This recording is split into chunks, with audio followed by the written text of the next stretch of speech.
வணக்கம். டான் தமிழொலியின் காலை நேர பிரதான செய்தி அறிக்கைகளுடன் இணைந்திருக்கின்றோம். செய்திகள் வாசிக்கும் நான் ரவீந்திரன் நிர்மல். முதலில் உள்நாட்டுச் செய்திகள்.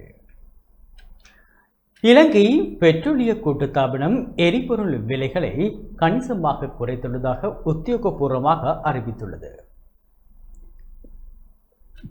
இந்த புதிய விலை திருத்தத்துக்கு இணங்க ஆக்டேன் 92 ரக பெட்ரோலின் விலை லிட்டருக்கு 20 ரூபாவினால் குறைக்கப்பட்டு அதன் புதிய சில்லறை விலை 414 ரூபாவாக நிர்ணயிக்கப்பட்டுள்ளது. அத்துடன் பொது போக்குவரத்து மற்றும் வர்த்தக தேவைகளுக்காக பெருமளவில் பயன்படுத்தப்படும் லங்கா ஓட்டல் டீசலின் விலையும் லிட்டருக்கு 25 ரூபாவினால் அதிரடியாக குறைக்கப்பட்டு அதன் புதிய விலை 382 ரூபாவாக மாற்றியமைக்கப்பட்டுள்ளது. தற்போதைய உலக சந்தை நிலவரங்கள் மற்றும் உள்நாட்டு பொருளாதார ஸ்திரத்தன்மையை கருத்தில் கொண்டு நுகர்வோருக்கு பாரிய நிவாரணம் வழங்கும் நோக்கில் இந்த உத்தியோகபூர்வ விலை குறைப்பு நகர்வுகள் மேற்கொள்ளப்பட்டுள்ளதாக இலங்கை பெட்ரோலிய கூட்டுத்தாபனம் மேலும் சுட்டிக்காட்டியுள்ளது.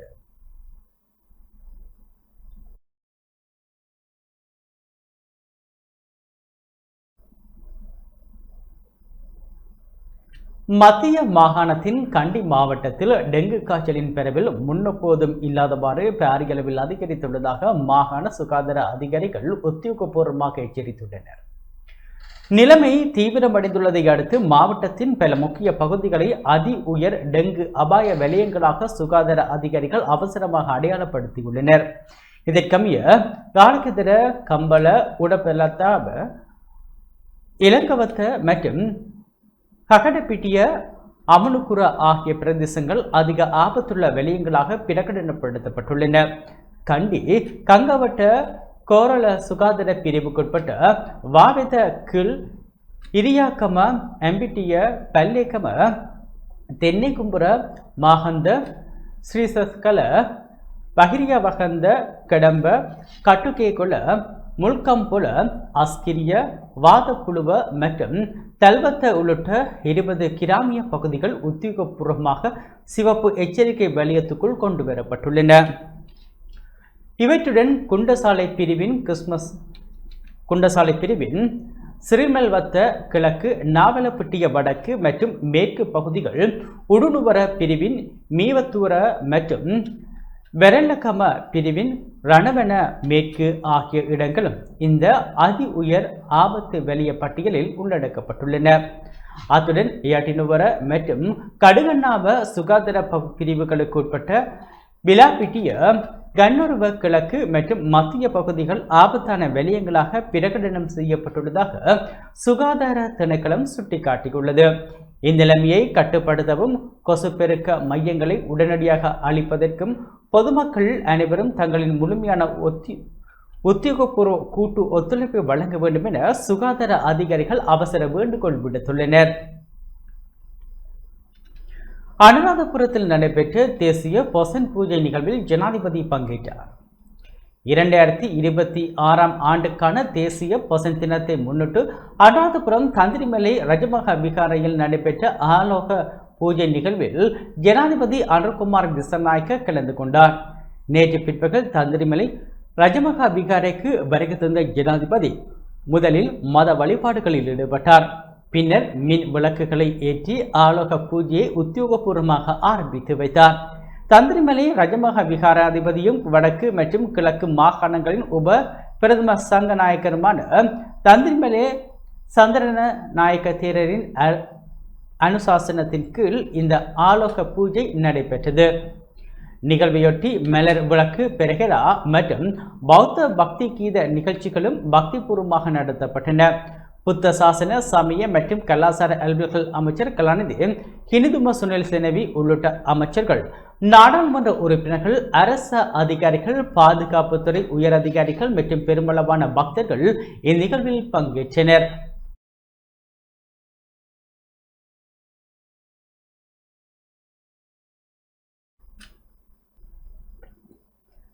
கழுகங்கையின் நடுவே அமைக்கப்பட்ட பொசன் தோரணத்தை மழையில் சேதமடையாது பாதுகாக்கும் நடவடிக்கைகள் எடுக்கப்பட்டுள்ளன.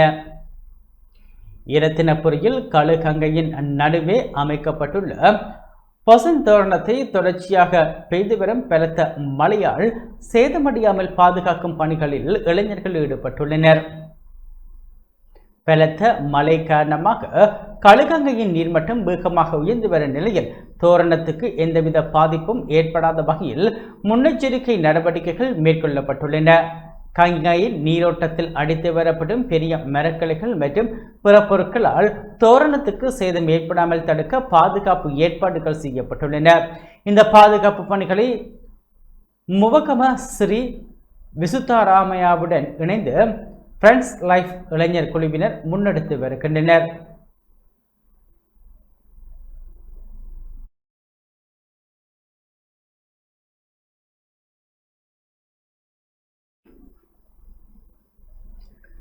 இலங்கை நிர்வாக சேவைக்கு 150 புதிய அதிகாரிகளை உடனடியாக இணைத்துக் கொள்வதற்கு பொது நிர்வாக அமைச்சு உத்தியோகபூர்வமாக தீர்மானித்துள்ளது. இது குறித்த போட்டி பரீட்சைகள் மிக துரிதமான முறையில் நாடளாவிய ரீதியில் நடத்தப்பட உள்ளதாக பொது நிர்வாக உள்நாட்டு அலுவலர்கள் மற்றும் மாகாண சபைகள் அமைச்சர் சந்தன அபியரத்ன உத்தியோகபூர்வமாக அறிவித்துள்ளார். இப்பரீட்சையில் பரீட்சார்த்திகள் பெறும் உத்தியோகபூர்வ புள்ளிகளின் அடிப்படையிலேயே இந்த புதிய நியமனங்கள் அனைத்தும் முழுமையாக வழங்கப்பட உள்ளதாக அவர் குறிப்பிட்டுள்ளார். இவ்வாறு புதிதாக தெரிவு செய்யப்பட உள்ள 150 இளம் அதிகாரிகளும் நாடளாவிய ரீதியில் உள்ள பல்வேறு அரச திணைக்களங்கள் மற்றும் முதன்மை அமைச்சுக்களின் உதவி செயலாளர் பதவிகளில் அமர்த்தப்பட உள்ளனர். தற்போதைய தரவு நிலவரங்களின்படி இலங்கை நிர்வாக சேவைக்குள் நீண்ட காலமாக பெருமளவிலான உத்தியோகபூர்வ பதவி வெற்றிடங்கள் நிலவி வருவதை சுட்டிக்காட்டிய அமைச்சர் சந்தன அபிரத்ன அரச நிர்வாக கட்டமைப்பின் செயற்பாட்டு திறனை தடையின்றி பலப்படுத்துவதற்காகவே இந்த அவசர கொள்முதல் நியமன நகர்வுகள் முன்னெடுக்கப்பட்டுள்ளதாக மேலும் தெரிவித்துள்ளார். வவுனியா கிடாச்சூரி கருவேப்பங்குளம் அரசினர் தமிழ் கலவன் பாடசாலை மாணவிகள் மாகாண மட்டத்தில் சாதனை படைத்துள்ளனர். வவுனியா கிடாச்சூரி கருவேப்பங்குளம் அரசினர் தமிழ் கலவன் பாடசாலை மாணவிகள் மாகாண மட்டத்தில் 1ஆம் இடத்தை பெற்று சாதனை படைத்துள்ளனர். அந்த வகையில் வடமாகாண மெய்வல்லுநர் திறனாய்வு போட்டியில் 16 வயதின் கீழ் பெண்கள் பிரிவில் குண்டு போடுதலில் சரண்யா மாகாண மட்டத்தில் முதலிடம் பெற்றுள்ளார். அத்துடன் 16 வயதின் கீழ் தட்டு எறிதலிலும் சரண்யா 1ஆம் இடத்தை பெற்றுள்ளதுடன் 18 வயதின் கீழ் பெண்கள் பிரிவில் கெரிசிகா 800 மீட்டர் ஓட்டத்தில் 1ஆம் இடத்தையும் 1500 மீட்டர் ஓட்டத்தில் 1ஆம் இடத்தையும் 3000 மீட்டர் ஓட்டத்தில் 1ஆம் இடத்தையும் பெற்று மாகாணத்தில் சிறந்த விளையாட்டு வீராங்கனையாக தெரிவு செய்யப்பட்டுள்ளார். பாடசாலை அதிபர் பாவண்ணா கேமலதனின் வழிகாட்டுதலில் உடற்கல்வி ஆசிரியர் சீனா சக்தி மற்றும் விளையாட்டு பயிற்றுவிப்பாளர் என தட்சா ஆகியோரின் வழிப்படுத்தலில் குறித்த பாடசாலை மாணவர்கள் மாகாண மட்டத்தில் மேலும் பல இடங்களை தம்பசப்படுத்தி மாகாண மட்டத்தில் 50 புள்ளிகளை பெற்று வவுனியா வடக்கு வெளியத்துக்கு அதிக புள்ளிகளை பெற்றுக் கொடுத்த பாடசாலை என்ற பெருமையையும் பெற்றுள்ளமை குறிப்பிடத்தக்கது.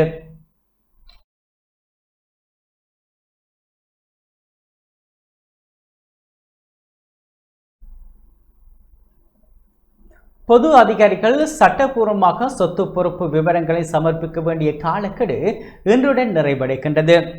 பொது அதிகாரிகள் மற்றும் சட்டப்பூர்வமாக சொத்து பொறுப்பு விவரங்களை சமர்ப்பிக்க வேண்டிய நபர்கள் அபராதமின்றி அவற்றை சமர்ப்பிப்பதற்கான காலக்கெடு இன்றுடன் நிறைவடைவதாக லஞ்ச ஊழல் விசாரணை ஆணைக்குழு அறிவித்துள்ளது. 2023ஆம் ஆண்டின் 9ஆம் இலக்க ஊழல் தடுப்பு சட்டத்தின் கீழ் குறிப்பிட்ட காலக்கெடுவுக்குள் பிரகடனங்களை சமர்ப்பிக்க தவறுகின்ற அரசு அதிகாரிகள் உள்ளிட்ட நபர்களுக்கு எதிராக அபராதம் விதிக்கப்பட உள்ளதுடன் கடுமையான சட்ட நடவடிக்கையும் மேற்கொள்ளப்பட உள்ளது. அனைத்து விவரங்களும் இணையதளத்தின் ஊடாக மட்டுமே சமர்ப்பிக்கப்பட வேண்டும் எனவும் இனி காகித வடிவிலான சமர்ப்பிப்புகள் ஏற்றுக்கொள்ளப்பட மாட்டாது எனவும் அறிவிக்கப்பட்டுள்ளது. அத்துடன் ஊழல் தடுப்பு சட்டத்தின் கீழ் குறிப்பிடப்பட்டுள்ள அனைத்து பொது அதிகாரிகள் மற்றும் ஆண்டுதோறும் சொத்து விவரங்களை தாக்கல் செய்ய வேண்டிய பிரிவினருக்கு இந்த கட்டளை பொருந்தும் எனவும் குறிப்பிடப்பட்டுள்ளது. அன்று சமஷ்டியை மிக மோசமாக விமர்சித்தவர்கள் இன்று மக்களை தவறாக வழிநடத்தி வருகின்றனர் என இலங்கை தமிழரசு கட்சியின் பொதுச் செயலாளர் எம். ஏ. சுமந்திரன் தெரிவித்துள்ளார்.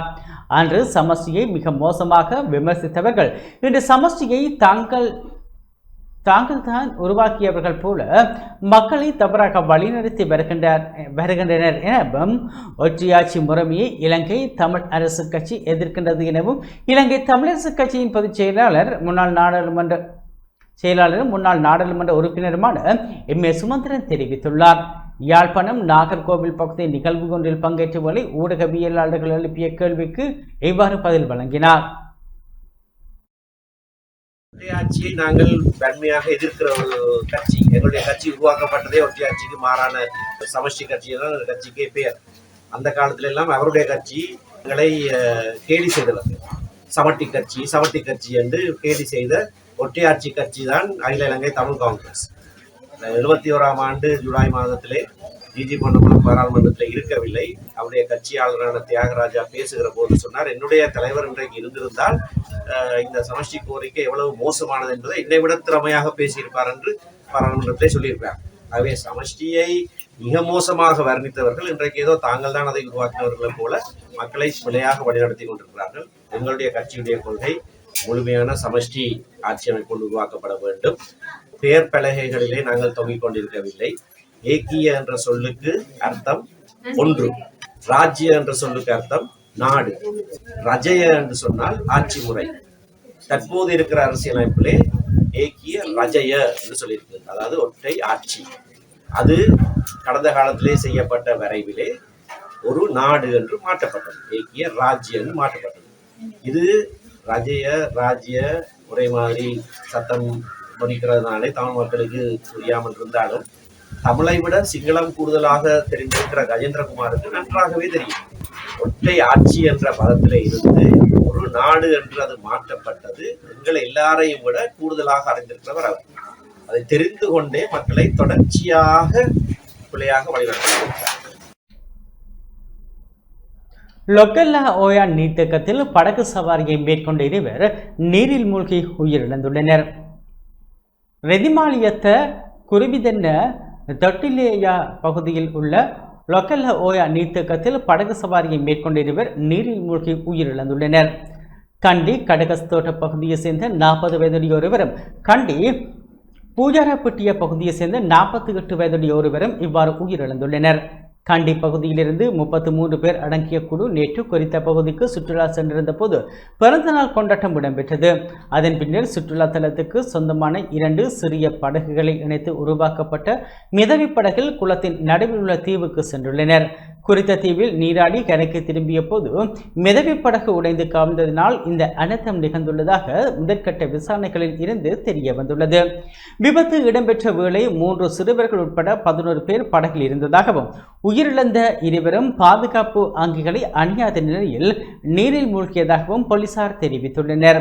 போலீசார் மற்றும் கிராம மக்கள் இணைந்து மேற்கொண்ட தேடுதல் நடவடிக்கையின் மூலம் நேற்று காலை இருவரின் சடலங்களும் மீட்கப்பட்டுள்ளன. சம்பவம் தொடர்பான மேலதிக விசாரணைகளை ரெதிமாலியத்த போலீசார் மேற்கொண்டு வருகின்றனர். கிளிநொச்சி போலீசாரின் ஏற்பாட்டில் நேற்று மரவள்ளி கிழங்கு தானம் வழங்கப்பட்டது. வசந்த் தினத்தை முன்னிட்டு கிளிநொச்சி போலீசாரின் ஏற்பாட்டில் நேற்று மரவள்ளி கிழங்கு தானம் வழங்கப்பட்டது. நேற்று மாலை போலீஸ் நிலையம் முன்பாக A9 வீதியின் அருகில் தானம் வழங்கப்பட்டது. கிளிநொச்சி பிராந்தியத்துக்கு பொறுப்பான போலீஸ் அத்தியட்சகர் புத்திக குணசேகர மற்றும் உதவி போலீஸ் அத்தியட்சகர் ஆகியோர் பங்கேற்று தானம் வழங்கும் நிகழ்வை ஆரம்பித்து வைத்தனர்.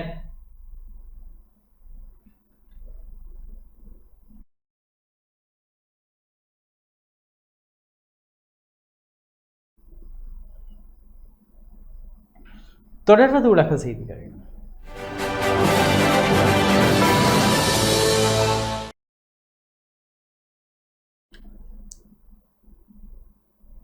அமெரிக்காவுடன் எந்த சந்திப்பையும் நடத்தப் போவதில்லை என ஈரான் தெரிவித்துள்ளது. மத்திய கிழக்கில் போர் பதற்றம் தொடரும் நிலையில் அமெரிக்காவுடன் எந்த சந்திப்பையும் நடாத்தப் போவதில்லை என ஈரான் தெரிவித்துள்ளது.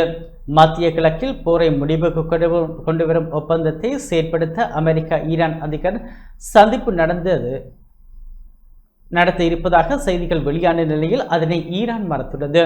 அண்மைய நாட்களில் இரு நாடுகளும் பரஸ்பரம் தாக்குதல்களை நடத்தி வந்த நிலையில் போர் நிறுத்த ஒப்பந்தம் கேள்விக்குள்ளானது. இதனைத் தொடர்ந்து இரு நாடுகளும் மீண்டும் பேச்சுவார்த்தை நடத்த இருப்பதாக வெளியான செய்திகளை ஈரான் துணை வெளிவிவகார அமைச்சர் மறுத்துள்ளார். தொழில்நுட்ப ரீதியான எந்த சந்திப்பையும் இந்த வாரம் நடத்தப் போவதில்லை என ஈரான் தொலைக்காட்சி பேட்டி ஒன்றில் தெரிவித்துள்ளார். முன்னதாக ஹர்முஸ் நீரிணை தொடர்பில் நேற்று கட்டாரில் பேச்சுவார்த்தை நடத்த ஈரானும் அமெரிக்காவும் முடிவு செய்ததாக அமெரிக்க செய்தி நிறுவனம் தெரிவித்திருந்தது. ஆனால் வெள்ளை மாளிகையில் இருந்து உத்தியோகபூர்வமாக எந்த அறிவிப்பும் வெளியாகவில்லை.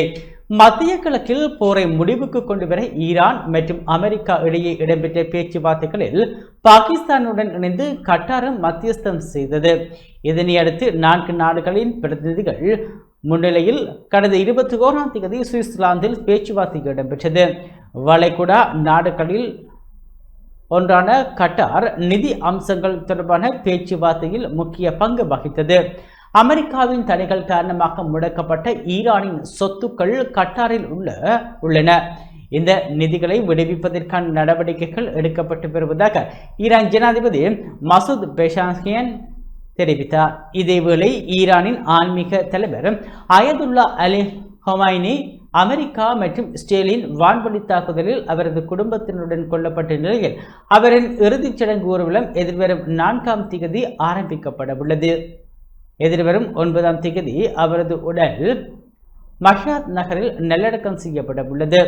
இந்திய பிரதமர் நரேந்திர மோடிக்கு அழைப்பு விடுக்கப்பட்டிருந்தாலும் இந்தோனேஷியா, ஆஸ்திரேலியா மற்றும் நியூசிலாந்து ஆகிய நாடுகளுக்கு பயணம் செய்ய முன்கூட்டியே திட்டமிடப்பட்டிருப்பதாக அவர் இதில் பங்கேற்கவில்லை.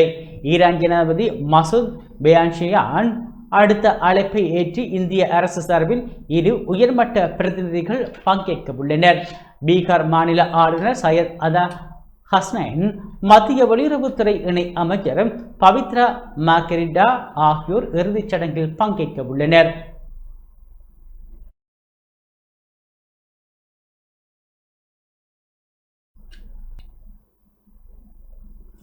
வெனிசுவேலாவில் நிலநடுக்கத்தினால் உயிரிழந்தவர்களின் எண்ணிக்கை 1450 உயர்வடைந்துள்ளது. வெனிசுவேலாவில் கடந்த புதன்கிழமை ஏற்பட்ட நிலநடுக்கத்தினால் உயிரிழந்தவர்களின் எண்ணிக்கை 1450 உயர்வடைந்துள்ளது. 7.2 மற்றும் 7.5 ரெக்டர் அளவிலான சக்தி வாய்ந்த இரட்டை நிலநடுக்கங்கள் பதிவாகியிருந்தன. அண்டை நாடுகள் மற்றும் சர்வதேச நாடுகளின் 2000க்கும் மேற்பட்ட அதிநவீன வசதிகளுடன் மீட்பு குழுவினர் களமிறங்கியுள்ள நிலையில் ஆயிரக்கணக்கானோர் காணாமல் போயுள்ளதால் உயிரிழந்தோர் எண்ணிக்கை மேலும் அதிகரிக்கக்கூடும் என அதிகாரிகள் அச்சம் வெளியிட்டுள்ளனர். பாதிப்பு குறித்து அந்நாட்டு தேசிய சட்டமன்ற தலைவர் ஜார்ஜ் நேற்று முன்தினம் அறிக்கை வெளியிட்டுள்ளார். 1450 பேர் உயிரிழந்ததுடன் 3150 பேர் காயமடைந்துள்ளனர். 12721 பேர் இடம்பெயர்ந்து தற்காலிக முகாம்களில் தஞ்சம் அடைந்துள்ளனர். நிலநடுக்கம் ஏற்பட்டு மிக முக்கியமான 72 மணித்தியாலங்களில் சனிக்கிழமை மாலையுடன் கடந்துவிட்டதால் இடிபாடுகளுக்குள் சிக்கியிருப்பவர்கள் உயிருடன் மீட்பதற்கான சாத்தியக்கூறுகள் குறைந்து வருவதாக சுவிட்சர்லாந்து மீட்பு குழுவின் தலைவர் தெரிவித்துள்ளார். எனினும் நேற்று வரை இடிபாடுகளுக்குள் இருந்து ஒரு தந்தையும் மகனும் உயிருடன் மீட்கப்பட்டதால் மீட்பு பணிகள் தொடர்ச்சியாக முன்னெடுக்கப்பட்டு வருகின்றன. மீட்பு மற்றும் மீட்புக்கு பிந்திய பணிகள் தொடர்ந்து நடைபெற்று வருகின்றன. இன்றும் மக்கள் உயிருடன் மீட்கப்படுவதால் பணிகள் நிறுத்தப்பட மாட்டாது என்றும் தங்களின் இறுதி நம்பிக்கை இன்னும் உயிர்ப்புடன் உள்ளது எனவும் வெனிசுவேலாவின் தற்காலிக ஜனாதிபதி தெரிவித்துள்ளார். பல்வேறு நாடுகளின் அதிநவீன ஸ்கேனர்கள் மற்றும் மோப்ப நாய்கள் மூலம் குழந்தைகள் சிலர் உயிருடன் மீட்கப்பட்டுள்ளனர். அமெரிக்க மீட்பு குழுவினர் இடிபாடுகளுக்குள் இருந்து ஒரு சில மாத குழந்தையை உயிருடன் மீட்டுள்ளனர். இது தொடர்பான காணொலியை அமெரிக்க இராஜாங்க திணைக்களம் சமூக ஊடகங்களில் பகிர்ந்துள்ளது. இடிபாடுகளுக்குள் 10 அடி ஆழத்தில் சிக்கியிருந்த மயசஸ் என்ற 11 வயது சிறுவன் கையில் எலும்பு முறிவுடன் மீட்கப்பட்டுள்ளார். கரப்பல்லேடா நகரில் சரிந்த கட்டடத்தில் இருந்து மற்றொரு 11 வயது சிறுவன் உயிருடன் மீட்கப்பட்டுள்ளான்.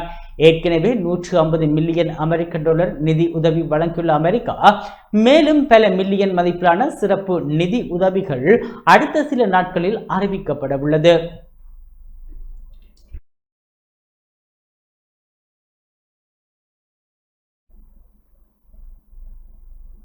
இத்துடன் நமது இந்த செய்தி அறிக்கை நிறைவு பெற்றது.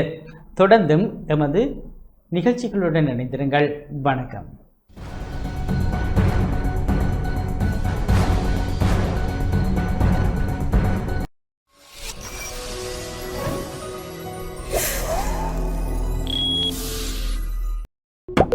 வணக்கம்.